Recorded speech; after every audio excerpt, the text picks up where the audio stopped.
Bienvenidos a esta nueva entrega de MediClick, su podcast de temas de salud. Y hoy vamos a tratar un fascinante tema que es la evolución de la alimentación en la historia de la humanidad y cómo este cambio y esta transformación de la alimentación ha moldeado al humano y a nuestras sociedades. Y para explorar este tema tan interesante, claro, reconocemos un poco académico y científico, tenemos como invitado muy especial. Tenemos el honor de tener al doctor Óscar Jaramillo Robledo, un emérito profesor, compañero y amigo de muchos años. Bienvenido, doctor Jaramillo. Doctor Mauricio, muchas gracias por la invitación y por el interés de ustedes en tratar estos temas que tienen definitivamente un impacto que cuando las personas y la sociedad los conocen pueden cambiar un poquito sus costumbres alimentarias en bien de una mejor salud. Claro que sí, doctor Jaramillo. Y para comenzar, hablemos de lo más básico, ¿qué es la vida? Y cómo la vida se relaciona con la alimentación, con la nutrición. ¿Cómo no son esos aspectos de autorreparación que tienen que ver con los ciclos de la naturaleza y de la supervivencia? Bueno, la pregunta ¿qué es la vida? Se la hizo Schrödinger y no fue capaz de definirla. Pero sí propuso que es más fácil decir cuáles son sus características. Y una característica de la vida es la capacidad de repararse, de autorrepararse. Un ser que es capaz de autorrepararse probablemente sea un ser vivo. Y para uno repararse, como cualquier reparación que uno hace en su casa, necesita dos componentes. Necesita materia, elementos de construcción y necesita energía, quien haga el trabajo. Entonces, para un autorrepararse tiene que hacer fluir materia y energía a través de su estructura y hacer parte de los ciclos de la naturaleza. Por ejemplo, si uno se retira del ciclo del oxígeno, a los 3 minutos tiene un daño cerebral grave y a los 5 minutos probablemente está muerto. Y si se retira del ciclo del agua, probablemente a los 3 días esté muerto. Y así volvíamos a repetir el ciclo del nitrógeno, el ciclo del carbono, el ciclo del calcio, el ciclo del fósforo, todos los ciclos de la naturaleza. Entonces, digamos que uno tiene que hacer fluir una gran cantidad de materia y energía a través de la estructura orgánica y eso es la nutrición o la alimentación. Para eso nos alimentamos, para mantenernos activos en el ciclo en los ciclos biológicos de la naturaleza. Como podemos ver, tenemos un gran experto con todos estos temas de la evolución, de la naturaleza, de la nutrición. Y ya nos ha hablado un poco de lo que son los ciclos biológicos, los elementos que hacen parte de la vida y cómo la reparación es un elemento esencial en lo que podemos considerar o en lo que podemos definir como vida. ¿Cómo se clasifican los diferentes tipos de nutrición de los diferentes tipos de seres como heterotróficos y esos otros tipos de vida y de nutrición que usted ha expuesto en sus conferencias? Bueno, ¿cómo capturar materia y energía? El primer nivel son los seres autotróficos, es decir, aquellos que toman la energía del sol. Todos los vegetales son autotróficos. Hay otros que toman su energía, por ejemplo, de reacciones químicas, que son muy escasos, se llaman quimiosintéticos. Y en fin, hay unos que necesitan tomar las fuentes externas y se llaman heterotróficos. Heterotróficos, entonces tenemos los que viven encima de otros o adentro de un ser vivo, se llama un parásito. O los que viven de materia orgánica en descomposición, como los hongos, que son saprófitos. Y en fin, venimos otro grupo grande que llamamos los holozoicos. Los holozoicos necesitan buscar el alimento, capturar el alimento, consumir, digerir, absorber y metabolizar el alimento. Entonces, digamos que nosotros somos unos seres vivos, unos animales heterotróficos holozoicos. Perfecto. Muy asombroso escuchar todos estos conceptos de los diferentes tipos de nutrición y alimentación y cómo las diferentes especies luchan por su supervivencia de diferentes maneras. Vamos a pasar un poco a lo que son los niveles tróficos y las cadenas alimenticias que son fundamentales para los ecosistemas. ¿Cómo se relaciona esto con la biomasa en el mundo? Los niveles tróficos los vivimos todos los días, pero no nos damos cuenta de ellos. El primer nivel trófico son los vegetales, que toman su energía del sol, son fotosintéticos. Después viene un segundo nivel trófico, que son aquellos animales que se alimentan de vegetales. Viene un tercer nivel trófico, que son los animales que se alimentan de animales que consumen vegetales. Y por último viene el más alto nivel trófico, que son los carnívoros que comen carnívoros. Entonces, digamos, están los vegetales y tenemos los rumiantes, los bovinos, los caprinos que se alimentan de hierba. Y después venimos los carnívoros que nos alimentamos de seres herbívoros. Y por fin, de pronto, a nivel del mar existen unos carnívoros que comen carnívoros, como el tiburón que se come la foca. Lo curioso es que nosotros, los humanos, estamos en muchos niveles alimentarios, en niveles tróficos, porque nosotros comemos hierbas y vegetales, pero también comemos animales. No comemos carnívoros, pero sí comemos peces carnívoros. Y eso define muchas cosas, incluyendo el tracto gastrointestinal. Usted mira el tracto gastrointestinal de un herbívoro y tiene hasta 4 estómagos y tiene un tracto digestivo muy largo. ¿Por qué? Porque consume alimentos de muy bajo nivel calórico y por eso cualquier animal herbívoro, un novillo, una vaca, tiene que consumir 50 kilos de hierba para poder pasar el día. Entonces, el tipo de alimentación define el tracto gastrointestinal.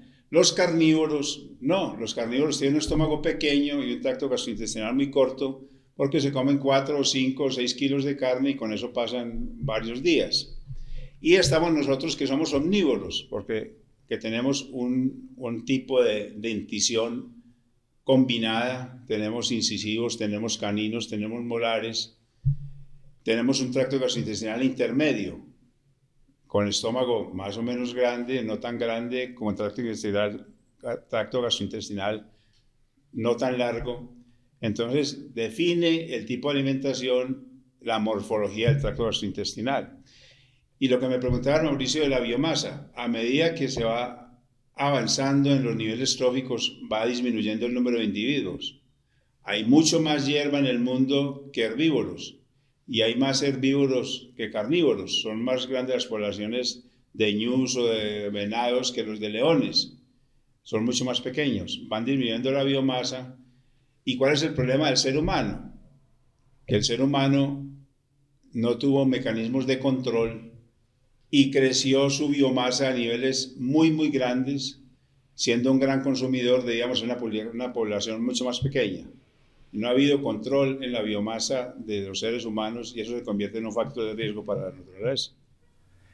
Qué cantidad de información más interesante. Yo diría que es digno de un documental de Discovery. Realmente es información muy valiosa y de un conocimiento que probablemente la mayoría de las personas no tienen, pero que saben o que deberían conocer para saber por qué estamos donde estamos en el mundo actual. Pero luego de que hemos pasado de todos estos conceptos básicos, vamos a cosas más puntuales y ya entrando mucho más al tema relacionado con los seres humanos. Y un tema muy específico que hemos escuchado pero que queremos profundizar es el papel del fuego. Cómo el descubrimiento del fuego empezó a moldear la evolución y el desarrollo de los seres humanos modernos. El fuego tiene unos 500.000 años, no es tan antiguo, mientras que uno de nuestros ancestros, que es Lucy, que ahora hablaremos de ella, tiene 2.5 millones de años. ¿Qué permitió el fuego? El fuego permitió mejorar el sabor de las proteínas, no su valor nutricional. Permitió acumular proteínas sometidas a cocción, que duraban un poco más. Permitió el hogar, que hogar viene de fuego. Y mucho más tarde permitió el consumo de granos, que los granos en su estado natural no son comestibles como las frutas y las verduras, sino que necesitan cocción. El fuego definitivamente cambió el tipo de alimentación y aumentó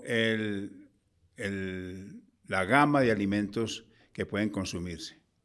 Sumamente importante el tema del fuego, ya lo hemos escuchado, pero es muy importante que nos ha ampliado de cómo un elemento que parece tan simple no es primero tan antiguo y cómo ha logrado impactar el desarrollo y la evolución de los humanos. Y quisiéramos profundizar un poco más en eso, doctor Jaramillo, cómo la supervivencia y cómo ha cambiado el nicho ecológico de los seres humanos posterior al descubrimiento del fuego como un elemento para transformar los alimentos y tener una mejor disponibilidad en nuestra nutrición. Sí, eso nos da pie a definir un término que es el salto alimentario. El salto alimentario es un momento, que pueden ser miles de años o cientos de miles de años, donde se cambia el tipo de alimentación por varias razones. Primero, se cambia el tipo de alimentos que se consumen. Segundo, se cambia el gasto metabólico para adquirir esos alimentos. Por ejemplo, un cazador necesita un gran gasto metabólico para capturar una presa. Nosotros en la actualidad compramos una libra de carne con muy poquito esfuerzo. Y cuando uno se cambia de ser un poco herbívoro a ser carnívoro, cambia el tipo de nutriente que está consumiendo. Y eso definitivamente varía de manera importante toda la fisiología. ¿Por qué? Porque si yo consumo demasiado azúcar, necesito unos mecanismos adaptativos a nivel metabólico que quién sabe si se habrán dado cuando apareció el azúcar. O cuando me vuelvo carnívoro, necesito unos cambios en mi sistema digestivo de tipo enzimático para digerir la carne, que quién sabe si se han dado cuando me vuelvo cazador.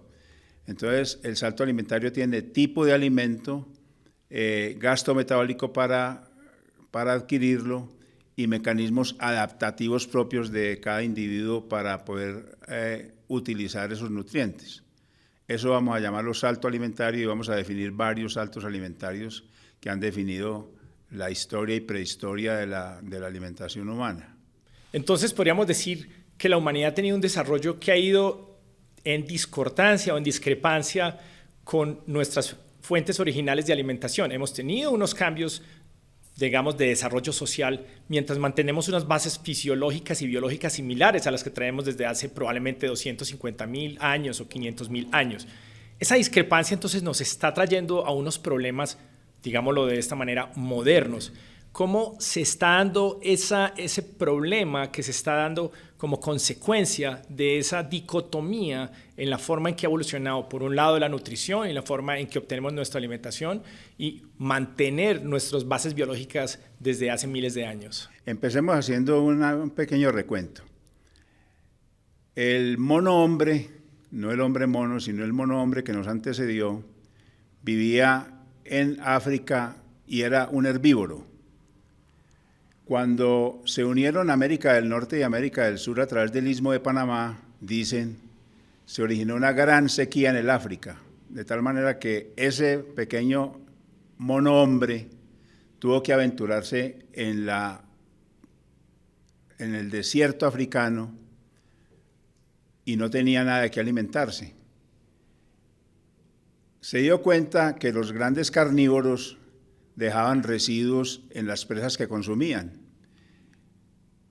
Y para llamar un poco a la humildad, Australopithecus afarensis, que es nuestro ancestro más antiguo, o más antiguo no, pero el más reconocido, que es Lucy, el que encontraron ahí en el lago Turkana de Kenia, tuvo que hacer fila detrás de los carroñeros a comer pequeños trozos de carne y le sucedió una cosa interesante que no saben por qué pasó y es que aprendió a quebrar huesos con una piedra.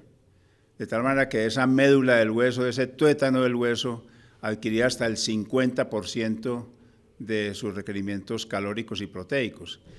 Entonces digamos que el primer salto alimentario fue de herbívoro a carroñero. Qué bien lo dice doctor Oscar y que tenemos que volver a la humildad y reconocer que fuimos carroñeros en algún momento de nuestra evolución humana. Así que nuestro paso por la naturaleza ha tenido muchas etapas que han ido generando cosas positivas, pero también cosas negativas. Al final incluso tenemos problemas actuales que son muy severos como la obesidad. Sin embargo, para llegar a ello hemos tenido otros saltos alimenticios o otros saltos alimentarios que nos han generado todos estos factores o elementos que van acercándonos a esta modernidad con problemas actuales. Sí, viene un segundo salto muy importante y es cuando el carroñero se vuelve cazador-recolector.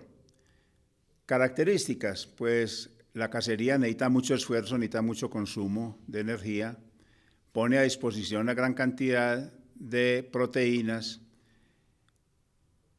y viene un momento muy importante que es la distribución de las tareas. La distribución de las tareas asignó por cambios evolutivos al hombre el papel de cazador. Y eso determina muchas cosas. Uno, que el hombre o los hombres somos silenciosos. A veces le reclaman a uno que por qué habla tan poquito. Y es que un cazador que sea muy ruidoso no caza nada. Se muere de hambre. Segundo, no puede estar fijo sino en una tarea, que es mirar la presa y buscar el momento preciso de cazarla. No puede tener multitareas, estar pendiente de muchas cosas.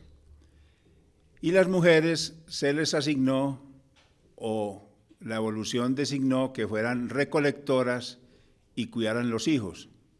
Entonces, por eso las mujeres son multitareas, porque tienen que recolectar, cuidar a los hijos y estar pendientes de los depredadores. Y las mujeres, ustedes ven que están viendo la telenovela, están charlando y están tejiendo y todo les resulta muy bien. Y también resultó que las mujeres tienen un número de palabras mucho más alta que la que tenemos los hombres y tienen varios centros del lenguaje. De tal manera que cuando una mujer hace un accidente vascular cerebral y pierde el habla, hace una afasia, la posibilidad de recuperar es mucho más alta que la que tenemos los hombres, que tenemos un solo centro del lenguaje. Y además determinó otras cosas. Uno, que los hombres tenemos mayor masa muscular, porque necesitamos tener más fuerza, y las mujeres tienen menos masa muscular y tienen mayor cantidad de grasa, porque la mujer tiene que quedarse en su caverna esperando a que le lleven la ración de alimento y entonces tiene periodos de ayuno más largos y por lo tanto tiene que tener una reserva calórica mayor. Entonces miren que en el momento de la cacería cazador-recolector se dan unos cambios que inciden en lo que estamos viviendo hoy y en la manera en que somos. Eso lo define mucho ese salto de la cacería. Y la cacería tuvo varios momentos. El momento era la cacería mediata, es decir, cuando se cazaba golpeando el animal con una piedra o hiriéndolo directamente con una lanza. Y esa era una cacería muy riesgosa y tenía una mortalidad muy alta a los cazadores. Entonces se fueron desarrollando unos sistemas que fue la cacería mediata a través del arco. El arco permite una distancia entre el cazador y la presa y eso aumenta la seguridad. O la lanza arrojadiza, que también hace que se aleje el cazador de la presa. Y después vino una cacería que no necesitaba uno estar presente. Ponía una trampa o tiraba unos anzuelos o tiraba unas redes y al otro día amanecía el animalito ahí atrapado sin uno trabajar mayor cosa. Entonces miren cómo la necesidad de alimentarse aumentó mucho la creatividad humana. Ya hemos hablado mucho de esos saltos alimentarios, pero quisiera que fuéramos más adelante, la agricultura moderna, porque sabemos los médicos, los expertos en todos estos temas, los biólogos, los antropólogos, que eso generó un antes y un después. Eso generó unos cambios que realmente han sido irreversibles y que han moldeado lo que somos ahora en la actualidad. Sí, la agricultura es un salto alimentario extraordinario. Se define la agricultura como la domesticación de las plantas y la domesticación de los animales. La domesticación de los animales también hace parte de la agricultura. La agricultura es muy reciente. La agricultura tiene 14.000 años. O sea, si la especie Homo apareció hace un mes y el Homo sapiens apareció hace 10 días, la agricultura apareció hace 3 horas. Entonces, ¿qué origina la agricultura? Muchas cosas. Primero, permitió el sedentarismo, o sea, el asentamiento en ciudades. El cazador-recolector que es nómada deja de ser nómado y se asienta en las ciudades. Eso es un resultado de la agricultura. Segundo, pone a disposición del ser humano nutrientes de manera permanente, de día, de noche y toda la semana, porque los granos se pueden acumular, las carnes se pueden acumular de determinadas maneras, o si no está el animalito para sacrificarlo en cualquier momento. Y eso fue muy grave porque suprimió los periodos de ayuno. El cazador-recolector pues se levanta temprano, se va a cazar y cazará a las 10 o 11 o 12 de la mañana, hablando en nuestro uso horario actual, y entonces llevará 16 o 18 horas sin comer. Y la agricultura tuvo un efecto mucho más grave, y es que permitió la acumulación de la riqueza.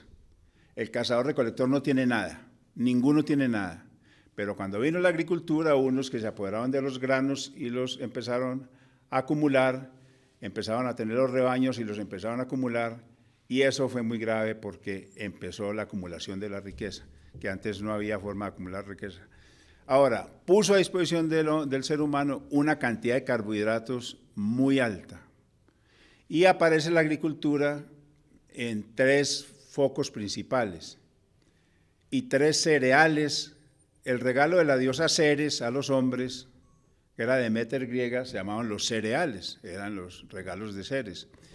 Especialmente regaló en la mitología griega el trigo en Grecia. Pero los 3 cereales mayores son los cereales que permitieron el desarrollo de las grandes culturas y que lo siguen determinando. Está el arroz en todo el Oriente y siguen el consumo del arroz. Está el trigo en Europa y en toda la cuenca del Mediterráneo y siguen comiendo mucho pan y muchos derivados del trigo. Y está el maíz en América, que seguimos consumiendo maíz, especialmente la cultura nuestra antioqueña es muy consumidora de maíz. Es posible que les sirvan 4 platos y todos sean de maíz. Les pueden servir un tamal con arepa y con natilla y son 3 productos alimentarios, todos basados en el maíz. Por eso llaman los cereales mayores. Claro. Yuval Noah Harari, el famoso escritor israelí, ha tratado su tema De animales a dioses, un interesantísimo libro sobre la agricultura y cómo nos hemos convertido esclavos del trigo. Él lo dice así: el trigo fue tan inteligente que pudo convertir a los humanos en sus esclavos. Pero el hecho es que se inventó la agricultura, se dio el sedentarismo, las grandes ciudades crecen más, hay más disponibilidad de calorías y esto nos ha traído unos problemas actuales severos que probablemente no eran tan frecuentes hace 150.000 o hace 50.000 años. La obesidad, la diabetes, en general los problemas metabólicos, la hipertensión y probablemente otras enfermedades asociadas a todo esto. ¿Qué podemos hacer? ¿Cómo podemos revertir esos fenómenos o qué estrategias humanas con respecto a la nutrición y aspectos relacionados con el ejercicio u otras cosas alrededor para que podamos mejorar nuestra calidad de vida, doctor Jaramillo? Sí, hay que engañar a la naturaleza, hay que engañarla. Lo primero es que el consumo calórico debe ser ajustado, no puede ser excesivo, para que la naturaleza no lo identifique a uno como un consumidor excesivo que pone en riesgo la vida de otro de la especie, no es un factor de riesgo para la especie. Segundo, debemos tratar de volver a ser como cazadores-recolectores, a comer más de lo que se come crudo, que era antes del fuego, todo se comía crudo, lo que hoy son las verduras, lo que son las frutas. Eso es una forma de alimentarse bastante primitiva, pero muy útil. Y darle a entender a la naturaleza que nosotros madrugamos a cazar todos los días. Por eso es muy bueno levantarse, hacer un poco de ejercicio, y la naturaleza dice, este es un cazador, dejémoslo que esté permanente, que permanezca unos añitos más, porque todavía no se convierte en un factor de riesgo para la especie. O sea, que debemos comportarnos como cazadores-recolectores hasta donde sea posible y lo mínimo como agricultores.